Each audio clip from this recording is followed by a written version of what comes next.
bring me happy. Ooh.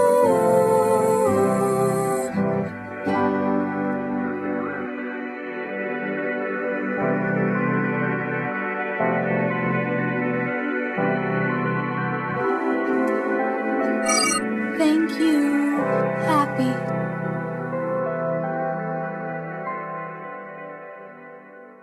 Trekkies, welcome back to your single satellite source of Star Trek news and interviews. This is A Captain's Log.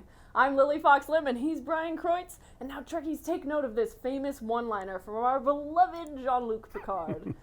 Live now, make now always the most precious time. Now will never come again. I love that. Jean-Luc Picard.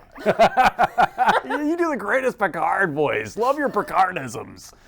Now, as we conclude our second part of our interview with Natalija Nogulich, Lily and I want to express our gratitude to all of you for tuning in and week out. Remember, the conversation begins here about Star Trek news and interviews and Lily's past poignant points of views and present production perceptiveness. Now, Lily, we're on 24 television stations now in the United States. Wow. Thank you. Oh my gosh. And 5 of those are right here in our great state of California. Yes. Isn't that true? Yes. Perhaps because it's of your big-minded TV tropes of engaging Star Trek, BK, or perhaps our wonderful Star Trek fans. Yes. And we also are on one of the fastest-growing TV networks, now reaching 500,000 fans each month on DBTV Network. Yes, fantastic. Proof, once again, that Star Trek has boldly gone where no franchise has gone before, captivating audiences across generations and leaving an incredible mark on the science fiction genre. And to support what you're saying, BK, and to woo you Star Trek fans and future Trek fans who have finally seen the light for giving Star Trek a chance. Yes. Check out this fact. You mean Trek It Out? Trek it out. Hey, that's your line, right? That's my line. On this show, yes. All right. Here's the fact, not science fiction. Financial success has found Star Trek going strong. Based on revenue estimates, the Star Trek franchise is the most successful science fiction brand originating from TV, worth approximately $10.7 billion US. Wow, are you kidding me? Over a half a century later, the Star Trek series are still going strong, making it the top sci-fi choice. Bye-bye, Star Wars, and hello, Trek. I love your Trek. I do. As And you do I. too. And I believe you have the next question for our guest, Natalija Nogulich, BK. Yes. Now, Natalija, abruptly getting your point across is one thing, but you bring tension and true realism to the role of Nachayev. She was very passionate about principle and doing what is right. What was the preparation like doing rehearsals opposite of Patrick Stewart? And would you both go 100% in rehearsals or save that for when the cameras rolled? I remember one of my favorite lines to him, I don't know if it was in the same clip, I was very upset with him. And I remember telling him, the character, not Patrick, next time you have an opportunity to destroy the Borg, I expect you to take it. And I remember I delivered that like I meant it, because I did, the character did. And I think his response was, yes, sir. I think that was one, because there were one of those scenes where he called me sir, and I think it had a kind of double meaning there, because I was tough on him. Leaders are supposed to protect us. That's what we're supposed to expect from them. Without, a good script, you can be good, but you can't be great if you don't have a good script, and Roddenberry was a prophet, and the people who wrote his scripts, because I know he couldn't write all of them, were just brilliant. I was always very prepared before I got on set, not just knowing the words, but knowing what the intention of the scene was and what was at stake in the scene. And, you have to, I was trained, and as far as did we go full out, I would say sometimes and sometimes not. I know that when Patrick directed one episode, he was jumping behind the camera and into the scene, And it seems to me, and if my memory serves, some of those scenes, we kind of marked them. And it wasn't my first, rodeo. I'd already done it. So he kind of knew I would deliver. And then just out of respect for him having to move back behind the camera and then get back in, I would say generally, it's good to do one rehearsal full out so you know where you're going, and so the director knows where you're going. Like, are you going to break a chair in the middle of it or what, you know?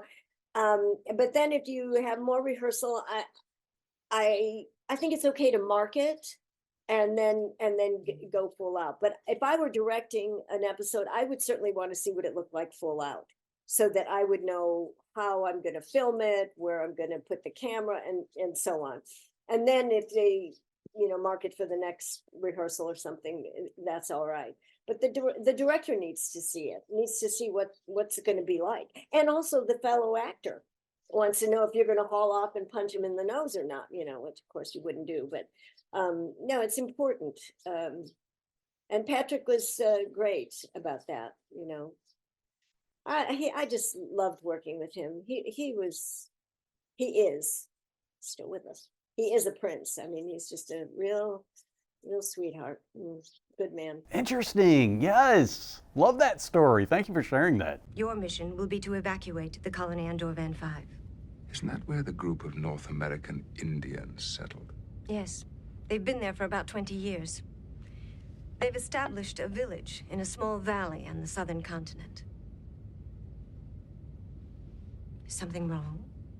Admiral, centuries ago, these North American Indians were forcibly displaced from their ancestral lands. These settlers on Dorvan 5 originally left Earth more than 200 years ago in order to preserve their cultural identity. I am aware of that, Captain. You see, Admiral, there are some very disturbing historical parallels here.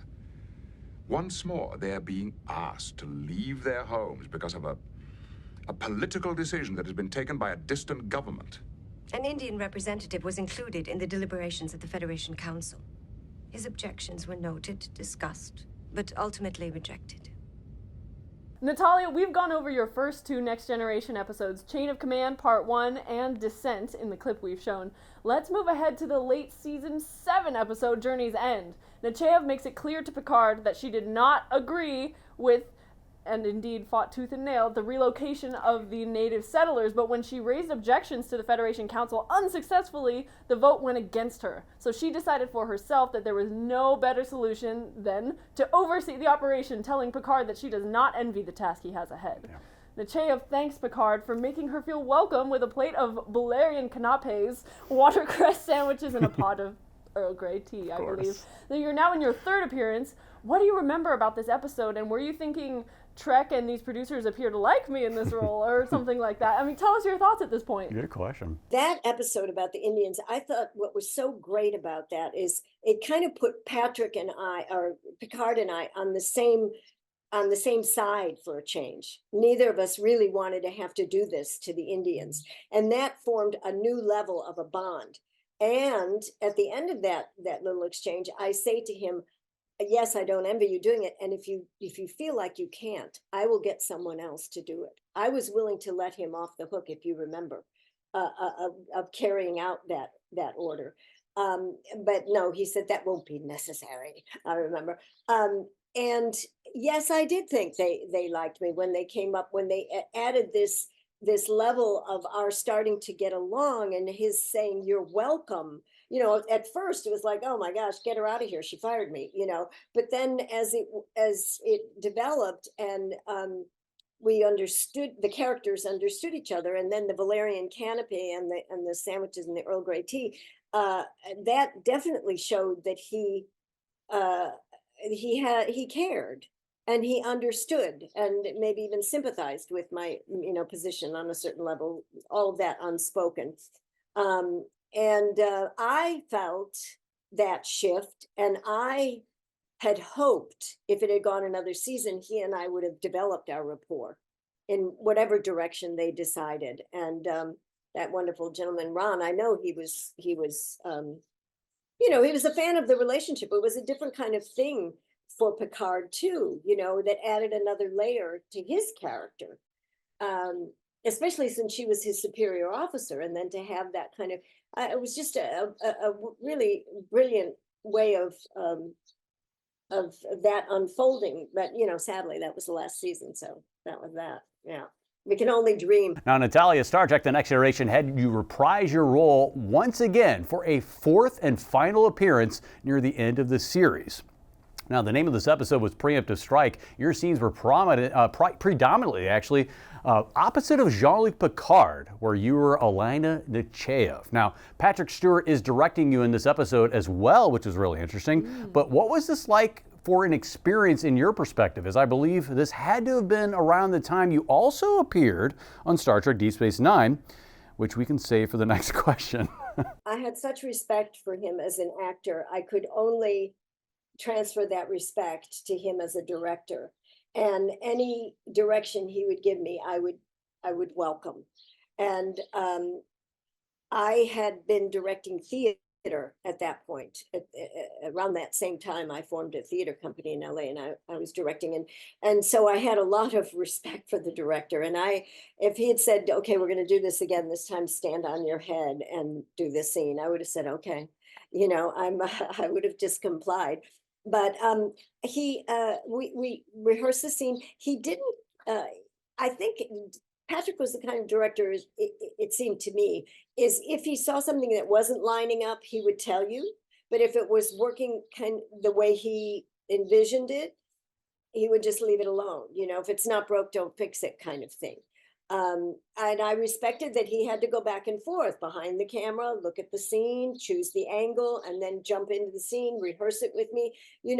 That's not easy, although many people have since directed themselves in, full-length movies, and with the technology of being able to look at stuff on video, and it's possible to do that. But it was a very harmonious experience having him direct me, and I would have been happy to have him do it again, because by that time we really did have a mutual respect for each other, and the characters did too. So yeah, it was great. It was wonderful. Yes, a very enlightening story about a different perspective working with Sir Patrick Stewart. Thank you for sharing that. So, Natalija, let's talk about your role, Nachayev, on Star Trek Deep Space Nine in the 1994 episode titled The Maquis, Part 2. Nachayev is waiting for Sisko in his office when he returns to Deep Space Nine, and this is a continuous and seamless role reprisal now across the Paramount lot on stage 18.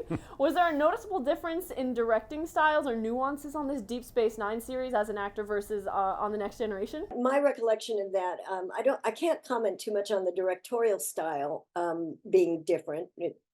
I don't remember it being much different, but the script, when I'm in his office and sitting at his, place, in his place, which nobody likes that. I don't like when somebody sits in my chair at my own desk, and he's comes in and blows up because he doesn't want to do what, I want him to do, what's new.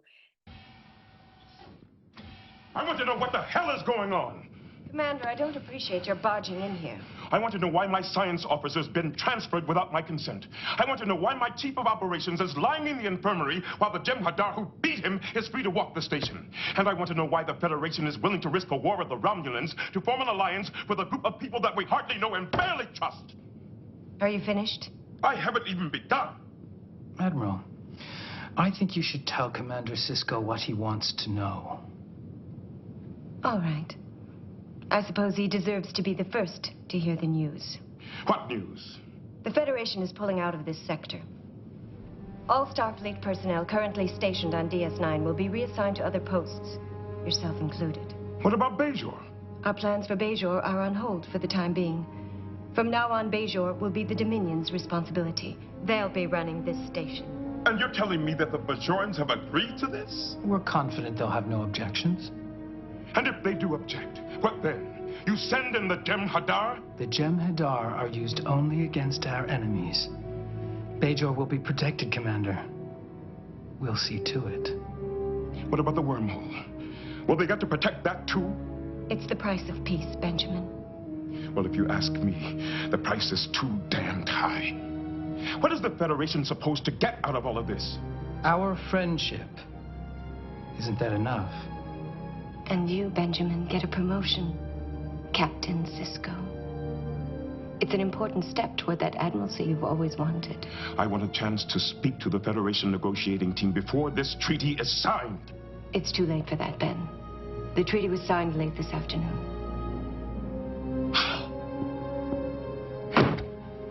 It's the beginning of a new era, Commander, and you helped make it possible. Congratulations.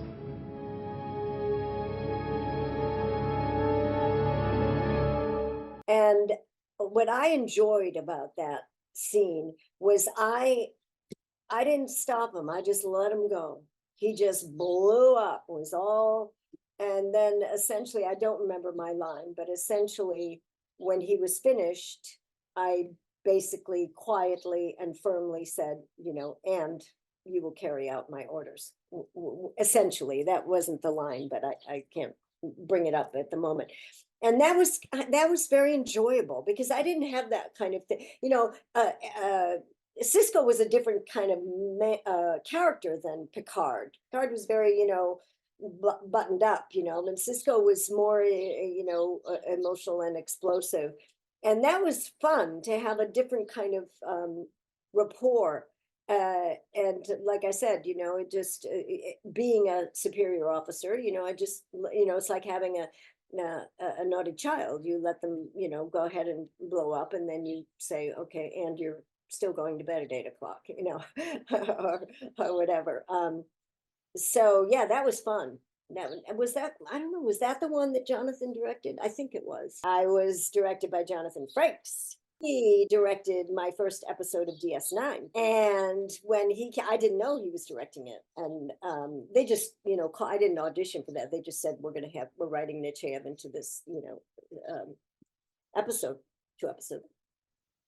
So I get on the set, and Jonathan, you know, Nachayev was always dismissing Frakes. You know, he was always like, you know, and which was funny because he was so much taller than Nachayev, you know, she would look up at him and dismiss him, you know. So we get on the set, and Jonathan sees me and he goes, now I can get my revenge, you know, in directing me. But, you know, he was great. Also wonderful director. Actors tend to make good directors because they know what's involved in getting a performance out of somebody. And if you have a good cameraman who will cover, you know, any questions on that score. So that was also a harmonious thing. Of course, he wasn't acting in it. He was strictly directing that. My scene was with Avery. So yeah, that was kind of fun. Always positivity for Jonathan Frakes. Wow. Yes. BK, chalk up yet another Frakes as a director compliment. This one from Natalija. Yes, we get so many. I love Jonathan Frakes. So, Natalija, your career is becoming more and more prominent into the 1990s. You're in more recurring roles, twice in Murder, She Wrote and Picket Fences. Like, these are very big network shows. Then Ned and Stacy and the Lazarus Man. Also, you're in The Practice with 4 appearances. Talk about one of these, or perhaps maybe your long run on Days of Our Lives, the big time daytime soap. If one of these later roles are career highlights, can you talk about these, you know, in hindsight, and maybe talk about some future projects? I'll tell you, working on The Practice was wonderful. First of all, I love law shows, and I've done a lot of law shows. I did LA Law, I did Civil Wars. I mean, which was about divorce attorneys. I've done a lot of law shows for some reason. But working with David Kelley, he was such a brilliant writer of The Practice. And another situation where if it's on the page, you can really get your teeth into it, and it was. And also the surrounding producers and guest directors, and they were all just wonderful and supportive. You know, they all wanted you to do well. They wanted The Practice to do well. I think I should have been a lawyer, or could have been a lawyer in another life, or a judge or something, because the whole law environment just fascinated me. And the first episode of LA Law that I did, which was years before The Practice, that was in the late 80s, I think, or 90, 89 or 90. My mom watched it. Of course, whenever I was on TV, she like called the entire city of Chicago to tell them to watch me, you know. And so that one, she called me. She said, "Oh, honey, you were terrific. I'm so sorry you lost the case." You know, she was just convinced I was really a lawyer at that particular moment. And probably wishing I had been, you know. There aren't too many parents that sit around hoping their daughter will become an actress, you know what I mean? But anyway, it all worked out for me because I had a career. So yeah, I would say that recurring on the practice was a privilege. It was really a privilege because the scripts were so good. And Picket Fences also, written by David Kelley. I did 2 of those, and that was in 90, 93, 94, I'm not sure. Very much ahead of his time. David Kelley wrote me as a transgender teacher who is who they discover used to be a man, and they want to throw me out of the school. Now this is like what, 30 years ago? He was so ahead of his time. It was a fascinating character to embody. And then there were 2 episodes of me as that character. And what happened is that, you know, the school board wants to throw me out when they find out I really a man. But the students rise up and want me to stay because I was a good teacher. It was very moving, very moving. He was, you know, these great TV writers like Roddenberry and David Kelley and others, they were prophets. They just saw ahead of what, you know, needed to be expressed.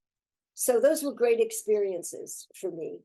You know, I owe David Kelley a lot. He had me in a lot of his shows. God bless him. Natalija, what are Star Trek fans like at the conventions from your perspective? And I understand you have a really cool story about a U.S. Marine approaching you during the official Star Trek convention in Las Vegas. And there were also generals watching your performance as Nachayev. Can you tell us about this? It was the greatest compliment I could have gotten, first of all, because these were the real thing, these guys. And that I was believable enough for him to be able to refer me as an example of leadership. It was very moving to me, because like I said, I mean, I love the military, and I was very touched by it. Again, I have to kind of credit the scripts. You know, they gave me the opportunity to be powerful without being a jerk. You know, I mean, but to be, and maybe that's what he was referring to. I don't know how generals are. I you know, never having served in the military, but it was very flattering. And I also had somebody else come once and say, you know, you embodied, it was somebody from the Navy, an admiral that I had worked under. You know, you embodied the admiralty, you know, perfectly. And I'll tell you that there was no higher praise for me than that, because that was what I was striving for. At the same time, I have had fans come to my table. I mean, that's like the best, okay? That's the best of the best. I've had fans come to my table for an autograph and say, "Why were you so mean to Picard?" And once I had a man and a wife come up, and the man said, "You were just so mean to Picard." And the wife said, "No, she wasn't. She was just strong. She had to tell him what to do." "No, she didn't." And the 2 of them are going at it about whether I was a worthy admiral or just a tough broad. But that was kind of fun. I have a lot of fun with the fans, and I'm looking forward to being in Long Island at the end of the month for Trek Long Island, because the interplay with fans is, you know, they know the episodes better than I do. My dad was in the Army, and he landed in Normandy. He was one of the Normandy invaders, and I cry when I think about it. He was wounded, but he got onto shore, got into France, and then he was wounded, and he was sent to London to recover. And they offered for him to stay and train other soldiers in London, and he said, "No, I'm going back." He insisted on going back into combat with his buddies, and that valor earned him the Bronze Star. And they fought across 5 countries. He got a presidential citation. He was well decorated. He had great humility about it. And while he was still alive, the Ukraine thing was heating up, and he was watching the news, and he said, "I hope they don't go to war." He said, "Nobody wins in a war." he just saw that the dire results of being in combat. Although, thank God, they stopped Hitler. That was a win in World War II. So yeah, I had a lot of respect for that. And then additionally, my grandfather on my mother's side, my mother's father in World War I was a corporal and received the Medal of Honor. What he did, it's written up in the Medal of Honor book. Jake Alex was his name, Allex. He dropped his last name, Nogulich. He just went in as Jake Alex. They were trying to take a machine gun nest, and his superior officers became casualties, not dead, but wounded. And he kept going forward until he was basically alone, going after this machine gun. I got goosebumps thinking about it. And I knew him. He died when I was 9, so I knew him. And when he got there, he killed 5 Germans. He brought 15 prisoners of war with the end of his bayonet. He ran out of ammunition. He brought 15 war prisoners in. I mean, the story that the superior officers told is they said, we don't understand how Jake, did what he did, but they recorded it and they reported it, and that's why he got the Medal of Honor. And even he, to ask him about it, was very humble about it. He said, honey, what was I going to do? I could go forward or go back. I wasn't going to go back. So I just kept going forward. So, the regard and respect I have for the military, all of them, not just my relatives, and all my uncles served, the Navy, the Air Force, all of them in World War II. I have such high regard for them. I'm a big donor to military, charities and so on. I just think that they're the best of the best, And so how did that factor into Admiral Nachayev? Well, I mean, it's not like I sat there thinking, okay, I'm going to be like my dad was in Normandy or something like that. Natalia, it's been such a fun half hour spending our time with you trekking down memory lane. Thank you for being with Bryan and I aboard this fictional starship talking Trek. Yes, this has been a very enjoyable time, and we will talk to you Trekkies on the other side of the galaxy next week. You tell your son that the Admiral says thank you for his future service and his devotion to wanting to do that. Okay, Chandler, go get him. Bye for now.